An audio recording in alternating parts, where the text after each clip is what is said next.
Assalamualaikum warahmatullahi wabarakatuh. Salam sejahtera. Alhamdulillahillazi arsala rasulahu bil huda wa dinil haq liyuzhirahu 'ala ad-din kullih wa kafa billahi shahida. Wa usalli wa usallimu ala rasulihil karim wa ala alihi wa sahbihi ajma'in. Saudara Timbalan Perdana Menteri Datuk Seri Dr. Zahid, Saudara Timbalan Perdana Menteri Datuk Seri Dr. Fadilah, rakan-rakan menteri yang di-Pertua Dewan Rakyat, Tan Sri Ketua Setiausaha Negara, pimpinan penjawat awam, rakan-rakan mewakili masyarakat Malaysia tercinta. Hari ini di ambang kemerdekaan harus kita mulai dengan merenung, menyingkap lembaran sejarah tentang semangat jitu di kalangan rakyat, generasi bapa-bapa ibu-ibu kita yang telah bertekad untuk memerdekakan negara, mengangkat martabat, mengembalikan maruah Malaysia, persekutuan tanah Melayu, dan kemudian Malaysia sebagai negara merdeka. Jadi wajar kita mulakan mengiktiraf peranan mereka. Ini bukan soal kecil.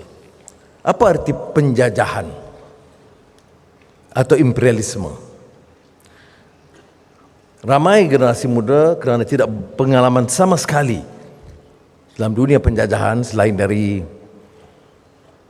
membaca lembaran sejarah, kurang mengerti bahawa penjajahan itu satu idea dan falsafah untuk menguasai negara dan rantau lain. Bukan dari segi fizikal semata-mata, tapi menguasai dengan menetapkan kaedah pengertian hidup, budaya, ekonomi mengikut acuan mereka. Maka penjajahan itu tidak berlaku tanpa pemerasan dan penindasan. Penjajahan itu tidak berlaku tanpa pemerasan yang disebut eksploitasion, harlom parlom dalam ungkapan Perancisnya. Penjajahan oleh manusia ke atas manusia, memperhambakan rakyat. Seluruh khazanah negara itu dimiliki oleh penguasa penjajah. Diangkat dan membesarkan, memegahkan negara baru mereka. Negara mereka. Masa itu Great Britain. Kalau diperkira angka kekayaan mengikut nilai sekarang, jumlahnya puluh bilion ringgit. Shashi Tharoor tatkala mengkaji kesan penjajahan di India mengandaikan ratusan bilion ringgit atau dolar yang dipindah ke United Kingdom hasil titik peluh khazanah bumi India. Tanah Melayu dan kini Sabah Sarawak juga menjadi mangsa sistem itu. Ini harus dimengerti. Pulangan bagi negara sangat kecil. Sebab itu kemudahan-kemudahan asas, hospital, sekolah terbatas di kawasan-kawasan kota.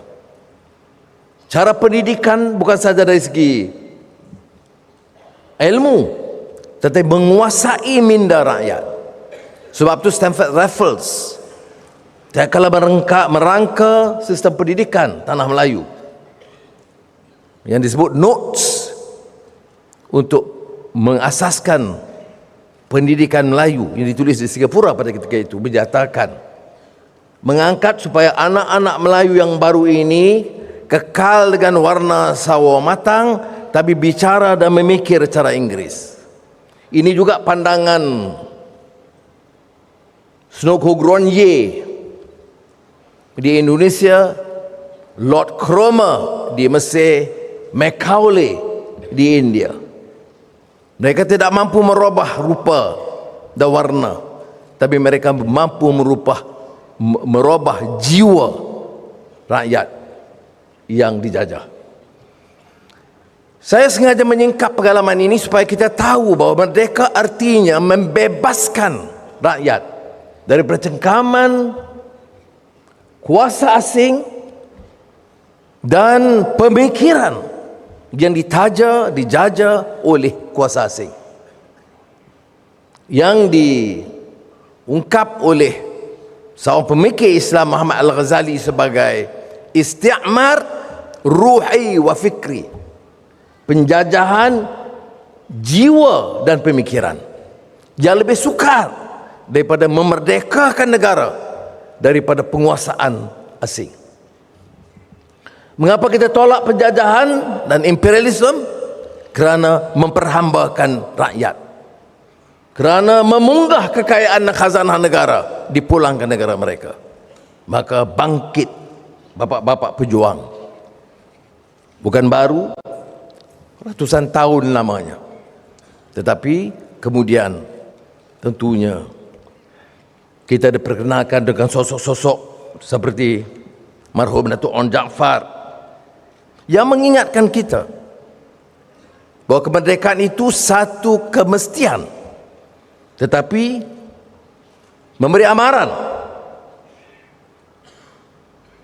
Saya pinjam ungkapan kata-kata keramat peringatan marhum Datuk On Jaafar. Bercakap tentang kemerdekaan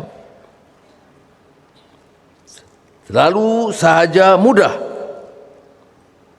tetapi hendak kemerdekaan itu kekal di tangan kita adalah perkara yang berat dan susah.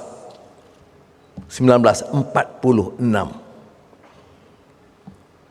Dan lebih terkenal dengan pidato marhum Dr. Burhanuddin Al-Hilmi, kalau ditambah ungkapan merdeka itu dengan istilah jiwa merdeka. Di atas robohan kota Melaka kita dirikan jiwa merdeka. Bersatu padulah segenap baka membela hak keadilan pusaka. Sekali lagi di tahun 1946. Dan yang menarik dari ungkapan bicara Burhanuddin Al-Hilmi ini ialah kerana dia sebut jiwa merdeka yang kita lalui dan terpaksa hadapi sekarang bukan lagi merdeka dalam arti kata negara merdeka. Alhamdulillah, bersyukur kita kata Allah Taala. Kalau di tanah Melayu, Persekutuan Tanah Melayu, dengan kekuatan asas perjuangan kebangsaan Melayu bersama penyertaan rakan-rakan kita masyarakat Cina dan India, kita mendapat kemerdekaan dan dapat pertahankan kemerdekaan. Tetapi cabaran bagi kita ialah sebagainya mengekalkan keamanan dan kemerdekaan, kerana tentunya belum terjamin tanpa kekuatan pertahanan, tentera dan polis. Seperti benar pengalaman kita menghadapi gerombolan pengganas di Lahad Datu. Sebelumnya cabaran konfrontasi Indonesia, dan sebelumnya lagi ancaman gerombolan komunis dari Parti Komunis Melaya. Alhamdulillah kita dapat tangani dengan baik. Walaupun bibit-bibit kecil seperti mana berlaku di Lahad Datu baru-baru ini masih berlaku, dan perbatasan terutama kawasan lautan masih ada pertindihan, tuntutan, dan insya-Allah kita akan pertahankan setiap inci bumi Malaysia tercinta ini.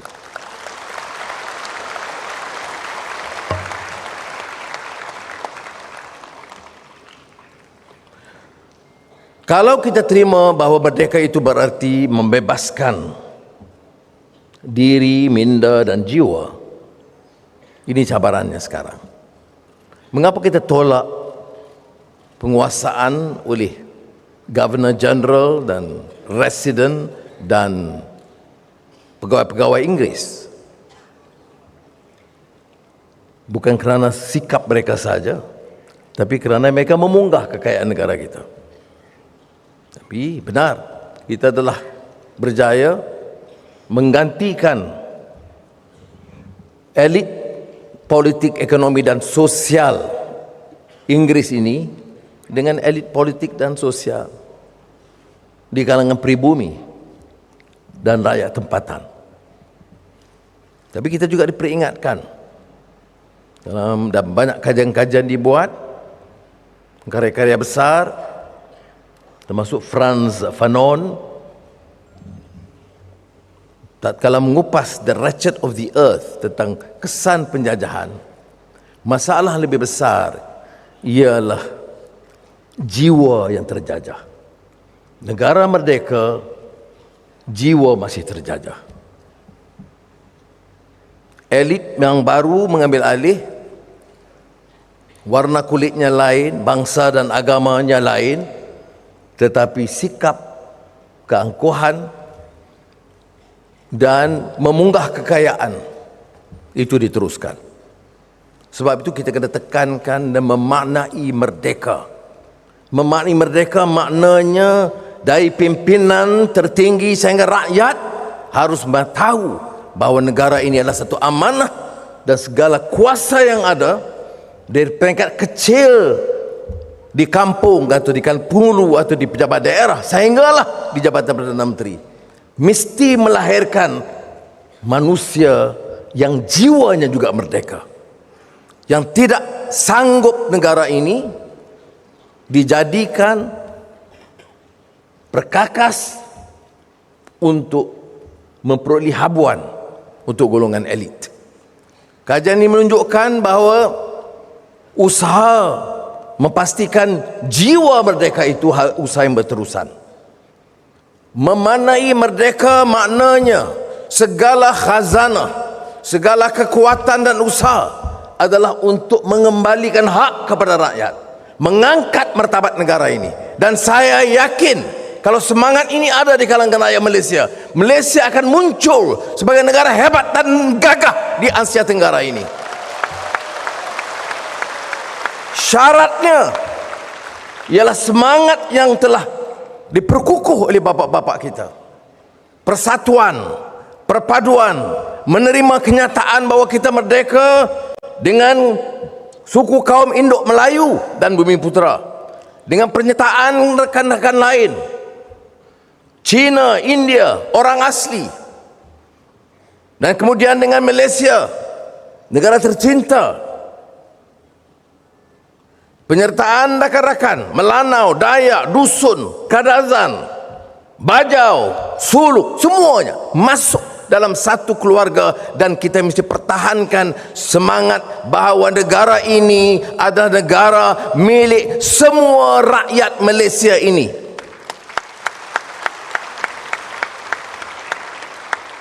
Dan kesatuan dan perpaduan yang kita pupuk ini untuk apa? Untuk dijamin masa depannya melalui dasar dan pelaksanaan sekarang. Sebab itu saya kata, dalam menyongsong ke hari muka,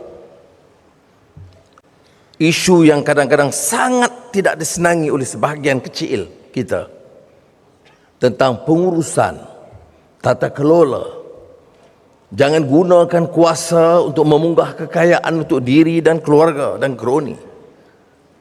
Itu mesti dan wajib dipertahankan.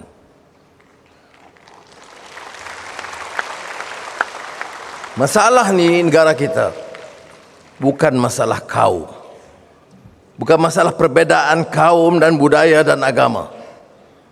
Allah jadikan perbezaan itu untuk lita'arafu, kenal dan hormat di antara satu sama lain.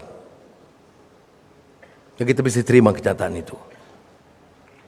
Tidak siapa yang harus pertikai peruntukan-peruntukan mutlak kukuh dalam perlembagaan negara kita. Soal bahasa Melayu, soal Islam agama persekutuan, soal hak keistimewaan Melayu Bumi Putra dan kedaulatan Raja-Raja Melayu.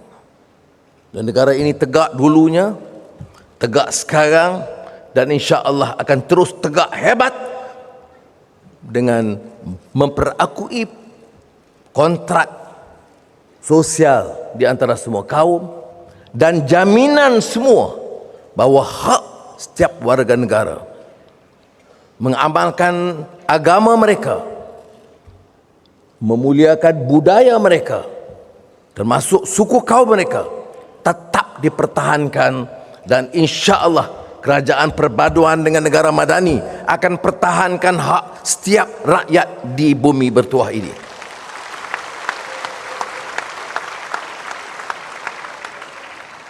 Sebab itu kita harus tumpu perhatian kita ke arah mengelak daripada apa saja usaha yang mungkin melemahkan semangat kejituan dan perpaduan di kalangan kita. Jangan remehkan hal ini. Ada negara yang hebat muncul sebagai negara gagah dengan tamadun hebat, tapi hancur bukan sahaja kerana tata kelola dan rasuah, tapi kerana dimain api perkauman dan kefanatikan agama.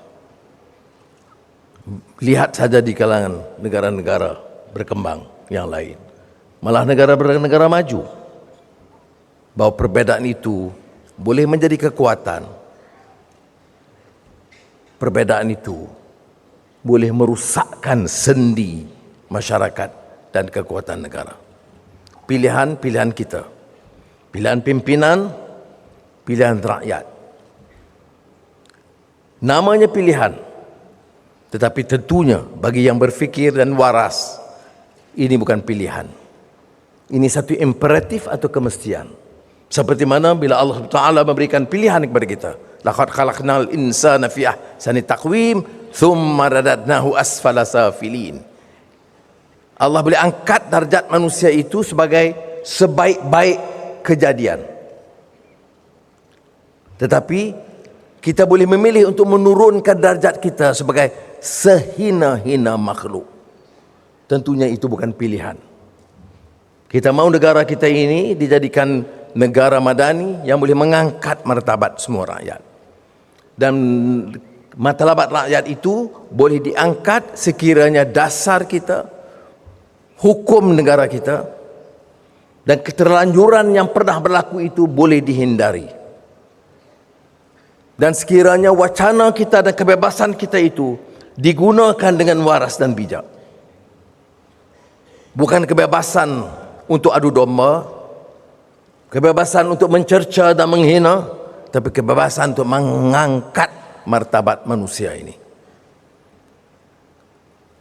Dengan prasyarat itu dan dengan dasar yang jelas, kita mampu mengorak langkah lagi. Dilihat dari penilaian kita 20 tahun kebelakangan ini, memang kita di tahap yang sangat mendatar, tidak melonjak. Kita yang dulunya punyai keupayaan untuk terangkat martabat kita dan ekonomi kita, telah menghadapi masalah-masalah dan kekal mendatar selama 20 tahun. Kita boleh buat pilihan untuk terus dengan adu domba, syak wasangka, permusuhan politik dan kaum, atau kita memilih untuk menyatakan sudahlah, mari kita gunakan dan manfaatkan waktu kita ini untuk merangka strategi dan bekerja sedaya upaya kita untuk mengangkat martabat negara ini. Bagi pihak pimpinan kerajaan dengan rakan-rakan penjawat awam dan swasta dalam rangka beberapa rencana penting di akhir tahun 2023 ini, kita kemukakan kerangka transisi tenaga, energy transition, yang mau meletakkan Malaysia ini ke depan, menggunakan hasil mahsul bumi ini dengan cara sangat berhemah, mengelak apa-apa bentuk ketirisan, menerima kenyataan bahawa soal persekitaran dan perubahan iklim suatu kemestian dan ketentuan, maka kita luncurkan.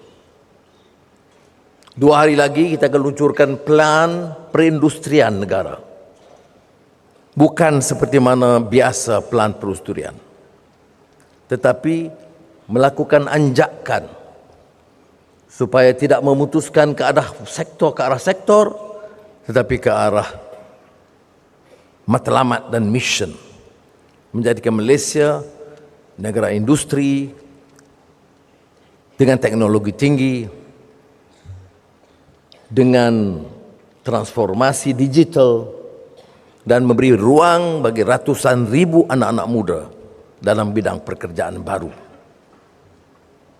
Sejauh selepas itu, kita akan lakukan apa yang disebut sebagai kajian separuh penggal rancangan Malaysia ke-12. Sekali lagi, anjakan berlaku. Tidak hanya kajian menilai perencanaan awal, tapi membuat apa sahaja yang perlu, pengubahsuaian dan anjakan supaya menentukan pembangunan kita itu betul-betul mampan. Dan mampan bagi kita ialah memaknai kemerdekaan rakyat. Apa arti merdeka rakyat? Kesempatan dan peluang prasarana asas bagi rakyat itu mesti terjamin. Malaysia tidak boleh dikenali dengan mercu tanda gagah. Sama ada bangunan tertinggi atau jabatan terpanjang atau gedung yang raksasa. Malaysia harus terkenal dengan jaminan keadilan bagi semua rakyat, termasuk yang tersisih dan terpinggir. Ini disebutkan kemerdekaan pemikiran. Ini disebutkan kemerdekaan dan jiwa merdeka. Jiwa merdeka itu tidak kagum hanya dengan gedung raksasa.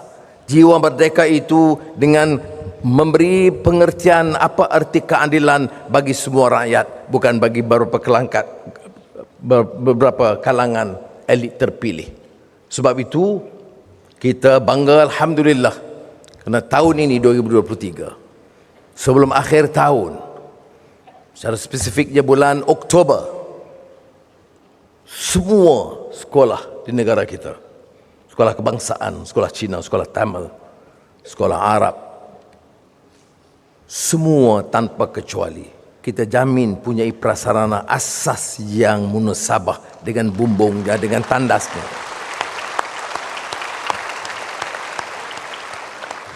Bagi saya, ini jauh lebih bermakna bagi jutaan ibu bapa dan anak-anak murid daripada mercu tanda dan gedung-gedung hebat dan besar. Dan dalam kajian ini, separuh penggal, prasarana asas harus dipelihara dan hargai sumbangan generasi terdahulu. Bila saya bersama dengan Kementerian Kerja Raya di Greek, saya terkesan kerana dipaparkan semula kisah derita dan pengorbanan tentera dan polis dan pegawai-pegawai pekerja Jabatan Kerja Raya yang terkorban kerana serangan pengganas komunis di Lebuh Raya. Mereka tidak bersetuju Malaya pada ketika itu dibangunkan, dan menguasai daerah yang dianggap oleh Parti Komunis Malaya kubu mereka. Lebuh Raya Timur Barat, Kelantan, Kedah, Perak. Saya ucap terima kasih kepada rakan-rakan di kementerian hari ini yang mampu mengenang jasa dan khidmat bapa-bapa kita 40 tahun yang lalu, tak kala menggali, bekerja dan mengawasi membangunkan Lebuh Raya Timur Barat. Inilah semangat yang harus ada di negara merdeka.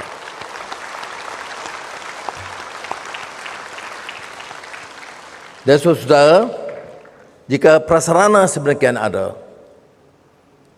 seperti yang juga Lebuh Raya Pen Borneo yang kita bicarakan sekarang, kita boleh tumpu ke satu tahap yang lebih tinggi yang saya singgung tadi, transformasi digital. Industri, transformasi digital, dan dapat menjadi bukan saja mengembalikan Malaysia sebagai destinasi pelaburan unggul, tetapi meningkat keupayaan kita. Dalam beberapa bulan ini, alhamdulillah, Malaysia kembali mendapat perhatian. Beberapa syarikat besar, seperti sudah tahu, baik Elon Musk, baik dari Amerika atau Geely dari negara China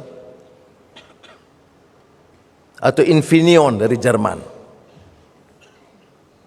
bersetuju untuk menjadikan Malaysia sebagai pangkalan pelaburan penting. Dan saudara, bagi kita sangat penting, kerana kalau ini dapat diteruskan, Malaysia boleh memaknai kemerdekaan itu. Setiap anak muda dijamin kerja dan tidak menganggur. Dan setiap pekerja mendapat upah yang munasabah. Sebab itu, saya telah memberi jaminan dalam keadaan kekangan ekonomi kita sekarang pun, kita sedang merangka perubahan sistem upah dan pelarasan gaji yang memberi jaminan kepada penjawat awam di negara kita.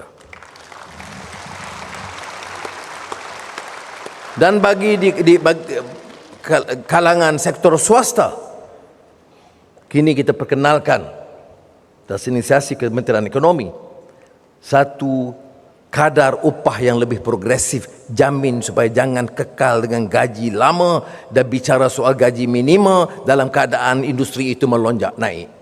Kita bawa pelaburan ratusan bilion, gaji pekerja masih di tahap tahun 80-an dan 90-an, dan ini tidak munasabah dan tidak mungkin dipertahankan. Jadi demikianlah saudara, di antara cita-cita dan harapan kita. Negara ini harus bersatu, negara ini harus merangka ekonomi madani yang mampan, dan negara ini harus menjamin keselesaan dan keadilan bagi semua rakyat. Negara yang pelbagai kaum, pelbagai agama tidak mudah diurus. Setiap hal akan menimbulkan kesangsian dan sensitivity. Setiap kenyataan diolah mengikut acuan budaya dan kaum dan agama masing-masing. Tetapi percayalah, sekiranya kita ada kecerdasan, merdeka ini maknanya menimbulkan semangat dan jiwa merdeka kerana cerdas dan berilmu. Merdeka ini merdeka daripada penguasaan dan kongkongan faham asing yang menindas kita.